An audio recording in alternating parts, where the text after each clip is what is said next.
Good evening viewers. Omkar Jammu Kashmir YouTube channel पे आपका स्वागत है।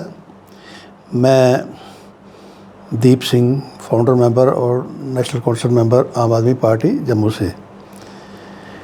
तो हर रोज़ की तरह आज भी दो न्यूज़ हेडलाइंस पे बात होगी।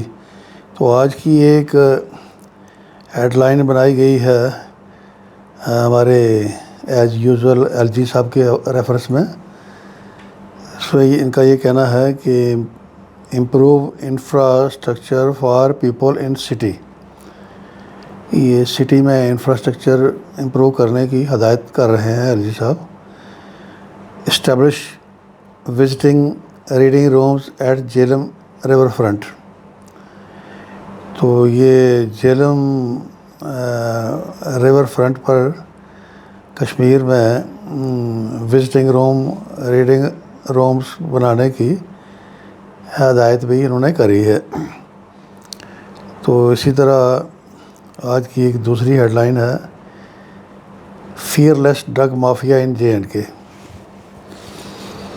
Family of notorious drug trafficker जानो भाभी अटैक्स कॉप्स। तो जो पहले वाली हेडलाइन है, जब हम उस पर बात करें तो हमारा ये मानना है कि हमारे भाजपाई या हमारे भाजपा के स्पॉन्सर्ड एलजी साहब, मनोज सिन्हा साहब, वो सिटी में इंफ्रास्ट्रक्चर बनाने की बात करते हैं। अच्छी बात है। सिटीज़ में पॉपुलेशन हमारे भारत में क्यों बढ़ी, वो भी हमारे जो राजनेता हैं पिछले सालों के, पिछले जो डिकेड्स में जो उनका अर्बन डेवलपमेंट की एक प्रॉपर पॉलिसी ना होने की वजह से रूरल डेवलपमेंट के नाम पर अरबों रुपया फूका गया, लूटा गया। लेकिन ये अफसोस के साथ कहना पड़ता है कि जितना रुपया खर्च हुआ देश का, उतनी डेवलपमेंट रूरल एरिया में नहीं हो सकी। तो अगर रूरल एरिया में प्रॉपर डेवलपमेंट होती, को पॉलिसीज़ बना के काम चलाया जाता, एग्रीकल्चर साइड का पूरा ख्याल रखा जाता, तो गांव भी हमारे मॉडर्नाइज हो सकते थे, आबाद हो सकते थे फर्स्ट क्लास, और शहर भी साफ़ सुथरे रह सकते थे। तो सारी एक हाच पाच प्लानिंग की वजह से, करप्ट सियासतदानों की जो करप्ट प्लानिंग की वजह से ये सारा जो मेस बन के रह गया पूरे भारत में। भगवान का दिया यहाँ सब कुछ था, लेकिन एक अच्छी प्लानिंग ना होने की वजह से बहुत कुछ सफ़र करना पड़ रहा है आज देश के लोगों को। तो अच्छा होता कि हमारे गांव भी खुशहाल होते, हमारे शहर भी साफ़ सुथरे आबाद होते, लेकिन ऐसा हुआ नहीं। आज शहरों में हर चीज़, बड़े दफ्तर, कॉलेज, हॉस्पिटल, हर चीज़ को शहर के करीब बनाने का एक प्लान चलता रहा। उससे क्या हुआ, फिर गांव में एम्प्लॉयमेंट के साधन बिल्कुल माइन्यूट होते गए, और अपने कारोबार की वजह से, मजदूरी की वजह से शहरों में भागने का रुझान जो था वो भारत में बढ़ता गया। हर जगह की तरह जम्मू में और श्रीनगर में भी ये प्रेशर हमें देखने को मिल रहा है आज की डेट में। तो वहाँ एलजी साहब ने इंफ्रास्ट्रक्चर शहरों के बनाने की बात करी है, बहुत अच्छा है, ये खुशी की बात है। लेकिन अच्छा होता कि इन भाजपाइयों को आज 4 साल के बाद आज G20 मीट के ऊपर इनको रीडिंग रूम और विजिटिंग रूम याद आए। ये दुनिया में एक सच्चाई है कि जो कश्मीर है वो कुदरत की तरफ से एक तोहफ़ा है इस धरती पर। कश्मीर की हर कोना, हर जगह खूबसूरत भगवान ने बनाई है। तो कश्मीर में किसी जगह भी खड़े हो जाओ, वहाँ बैठने को मन करता है, वहाँ पढ़ने को मन करता है। तो आज क्योंकि G20 के डिप्लोमेट्स को घुमाया जा रहा है श्रीनगर शहर में, तो 4 साल के बाद हमारे एलजी साहब को भी विजिटिंग रूम और रीडिंग रूम बनाने का ख्याल इनको आया है। चलो, देर आए दुरुस्त आए। आज भी वाजपेयी और हमारे एलजी साहब अपनी पिछली गलतियों को रियलाइज़ करके अपने आप को एक ठीक दिशा में चलाने की कोशिश करते हैं, तो अभी भी बहुत कुछ बचाया जा सकता है, बहुत कुछ किया जा सकता है। तो हमारी रिक्वेस्ट होगी कि जहाँ शहरों में इंफ्रास्ट्रक्चर की बात एलजी साहब ने करी है, अच्छा हो आए दिन हमारे एलजी साहब बड़े बड़े एडवर्टीज़मेंट प्रधानमंत्री जी की फ़ोटो लगा के पंचायतों के वेलफेयर के गुणगान करते हैं। अच्छा हो कि पंचायत घरों को उस पुराने उस बोसीदा कल्चर से निकाल के उनकी रेनोवेशन फ़र्स्ट क्लास तरीके से करी जाए, उस सब स्टैंडर्ड तरह की कंस्ट्रक्शन करवा के वो एक उसके नाम पर भी पैसा लूटा गया, सरकार का पैसा लूटा गया। आज भी अगर वाजपेयी कुछ अपना फेस सेविंग करना चाहते हैं, एलजी साहब यहाँ कुछ करके दिखाना चाहते हैं, इनकी नीयत है, तो हमारी रिक्वेस्ट होगी कि शहरों में भी इंफ्रास्ट्रक्चर आप डेवलप करिए, ज़रूर करिए।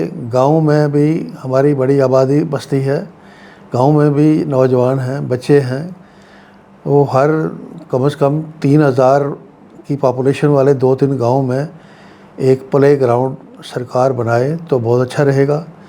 इसी तरह पंचायत घरों को एक एक्टिविटी सेंटर के तौर पर सरकार डेवलप करे, तो वहाँ से एक एक्टिविटी, एक नया कल्चर भारत की रूरल डेवलपमेंट में उसकी शुरुआत की जा सकती है।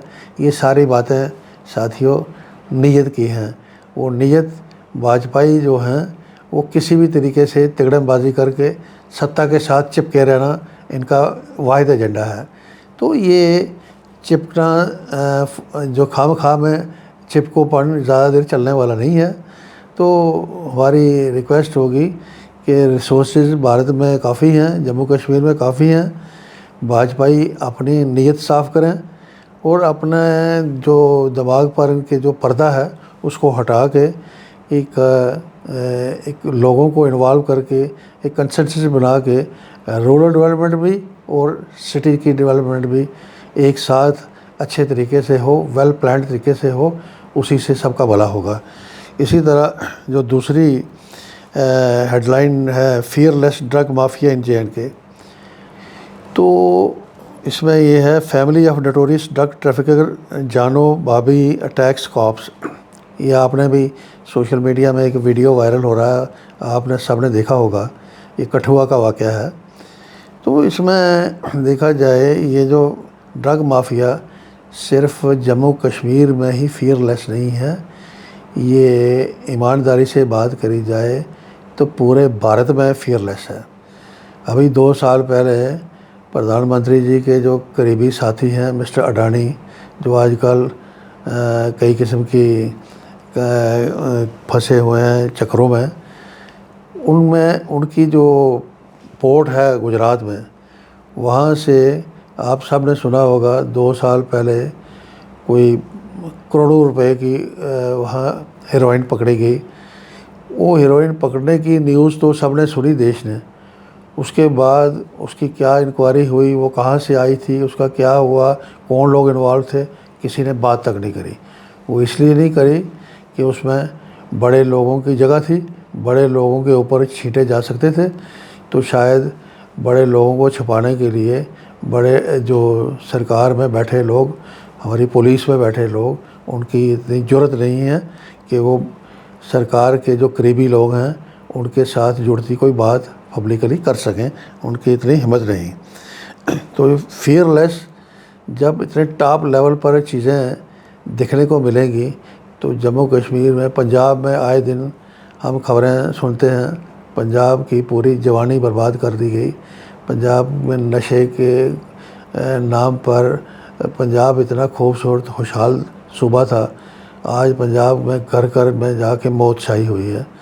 तो एक तरफ हमारे प्रधानमंत्री ज़ोर ज़ोर से अक्सर तकरीर में करते हैं, युवा देश, मेरा 130 करोड़ का देश, मेरा युवा देश। अगर युवाओं के ऊपर बात करनी है, युवाओं के ऊपर एक मान करना है, एक प्राउड फील करना है, वो सिर्फ बातों से नहीं होना चाहिए। प्रधानमंत्री जी को हम रिक्वेस्ट करेंगे, वो बातों से नहीं दिखना चाहिए, वो एक्शन से दिखना चाहिए। आज हमने ये जो आर्मी में रिक्रूटमेंट के नाम पर क्या नई स्कीम लाई गई, उसमें भी क्या जो नया हमारा यूथ है उसको 4, 5, 6 साल के बाद उसको वापस घर भेजा जाएगा। जम्मू कश्मीर में 3 साल से जो एक सारा फ्रॉडलेंट जो रिक्रूटमेंट प्रोसीजर है हमारे एलजी रजीम का, उसमें उसकी चक्की में पिस रहे हैं। वो सब इंस्पेक्टर के जो एस्पायरेंट्स हैं पोस्टों के, अकाउंट्स असिस्टेंट वाले, 2.5-3 साल से वो मामले कोर्ट में फंसे हुए हैं, वो सरकार तमाशा देख रही है। तो एक तरफ कल परसों आपने सबने देखा होगा, मुरादाबाद में हमारे पढ़े लिखे लोग, बीए एमए पढ़े हुए लोग सफाई कर्मचारी का टेस्ट देने के लिए गंदे नाले में घुसे हुए हैं। एक तरफ हम युवा देश के नारे लगाएं, दूसरी तरफ हम युवाओं के साथ इस तरह का खिलवाड़ करें, तो वाजपेयी प्रधानमंत्री जी, अपने प्रधानमंत्री जी को, प्रधानमंत्री सबके हैं, हम सब की रिक्वेस्ट होगी कि मेहरबानी करो, रहम खाओ इस देश पर, इस देश की जवानी को इस तरह से इसके साथ मजाक नहीं होना चाहिए। हम सब का फ़र्ज़ बनता है, हम इनके खेल का बंदोबस्त करें, हम इनकी सेहत का बंदोबस्त करें, हम इनके खाने पीने का साफ़ सुथरा ये खाएं उसका बंदोबस्त करें, हम इनकी अच्छी पढ़ाई का बंदोबस्त करें, हम इनकी अच्छी नौकरी का बंदोबस्त करें। लेकिन अफसोस के साथ कहना पड़ता है, आज जो कुछ हमारे आसपास चल रहा है, इससे हमारा नौजवान बुरी तरह से फ्रस्ट्रेशन का शिकार हो गया है। और सिर्फ एक नौजवान फ्रस्ट्रेट नहीं होता, एक घर में एक नौजवान का फ्रस्ट्रेट होना, पूरा घर जो होता है उससे मायूसी में चला जाता है। पूरा घर नहीं, पूरा माशरा जो होता है, पूरी सोसाइटी जो है, उसके ऊपर एक स्पॉट आ जाता है। तो हम सब से रिक्वेस्ट करेंगे, एलजी साहब को ये कहेंगे कि मेहरबानी करें, प्रधानमंत्री जी से कहेंगे कि ये बहुत हुआ, ये मन की बात भी हो गई, दूसरी बातें भी हो गई। अब ये 7-8 साल के बाद भी आज की पोजीशन भी ज्यों की त्यों पड़ी है। तो इसको जल्दी से अगर हम सब ने मिल के नहीं संभाला तो हमारी आने वाली नस्लें हम सब पर थूकेंगी। आज के लिए इतना ही, बहुत बहुत शुक्रिया।